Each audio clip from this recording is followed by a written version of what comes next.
ځان به ساتي د څه نه؟ د حرامو نه. ځان به لرې ساتي د حرامو نه. حرام به نه خوري، نه به یې په بل چا باندې خورې، او نه به د حرام مال نه صدقې راوباسي په نیت د صدقې چې دا صدقې الله نه قبلوي. حرام مال صدقې الله نه قبلوي. په خپله به هم ځان د حرامو نه ساتي، او خپل بچي، خپل خپلوان، کشران، مشران دا هم د حرامو نه لرې ساتي. ډېر خلک دې بهر ملکونو ته راشي او مسافري کوي، او د مور پلار نه لري، او د بچو نه لري، او د ښځې نه لري، او په پردي ملک کې پروت یو سخته تېرې، او نتیجه دا راوځي چې ټول حرام او حرام خوري. نتیجه دا چې حرام په خپله هم خوري او په بچو هم خوري. چې کوم سړی حرام خوري او په بچو یې خوري، د هغوی په وینه کې دا حرام وګرځي. دا بچی به بیا څنګه دینداري؟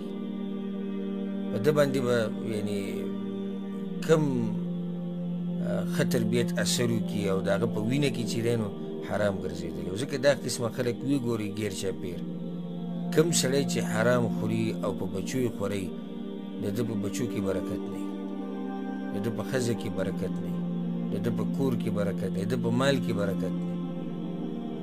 لګیا به یې په کروړاو به جمع کړي، او هغه کروړاو کې به برکت نه وي، په هغه کروړاو کې به دی فقیر غریب ګرځي، په هغه کروړاو کې به دی بې عزته ګرځي، عزت یې نه وي، په هغه کروړاو کې د ده بچي د ده قدر او د ده عزت نه کوي، ښځه یې قدر او عزت نه کوي. دا ټول د دې حرامو ګوره ډېر بد اثرات دي، ډېر بد اثرات.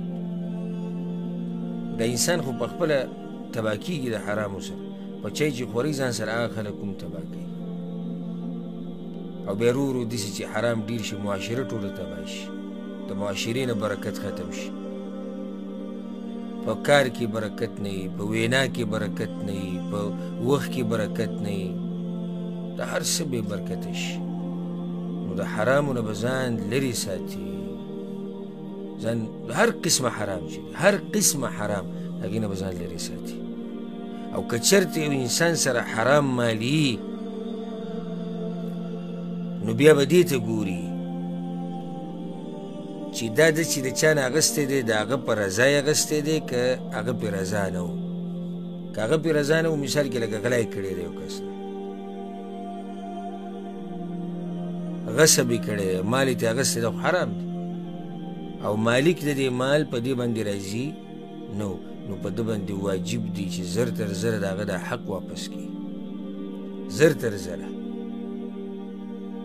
او د هغه وخته پورې ده ته دا کس نه میلاو، کوشش پکار دی چې دا کس پیدا کړي، او که چېرته دا کس مړ شوی، نو د هغه وارثانو له به دا مال واپس ورکوي. که چېرته دغه ورته میلاو نه شي، نو بیا په ده باندې لازم دي چې دا به صدقه کړي د هغه د طرف نه. دا به څه کړي؟ دا به صدقه کړي، ځان سره به نه ساتي. ټولو ملګرو ته، اړونو او خویندو ته دا نصیحت دی، که چا سره حرام وي او هغه په دې طریقې سره اخیستی چې د هغه مالک په رضا نه و، نو دا به لازم واپس کړي هغه سړي ته. که هغه ورته میلاو نه شو، د هغه وارثانو ته، که وارثان هم میلاو نه شو، هېڅوک میلاو نه شو، دا به د هغه د طرف نه صدقه کړي.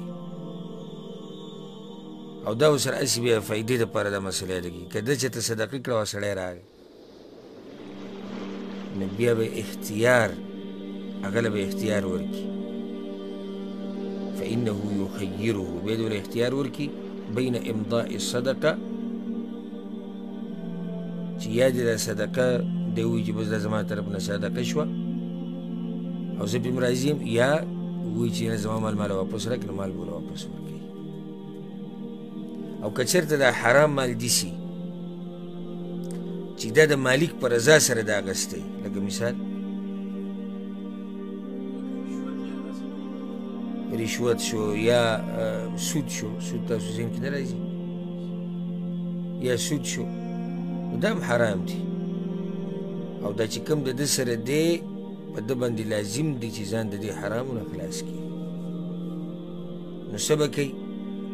محتاجینو له، فقراو له، او دغه شان د غریبانو دپاره پې، مساکینو دپاره کور جوړول، لارې کوڅې پې جوړول، د مسلمانانو په مصلحت کې دی دا مال ولګوي، په نیت ته څه، په نیت د حرامو نه ځان خلاصول، په نیت د صدقې څنګه؟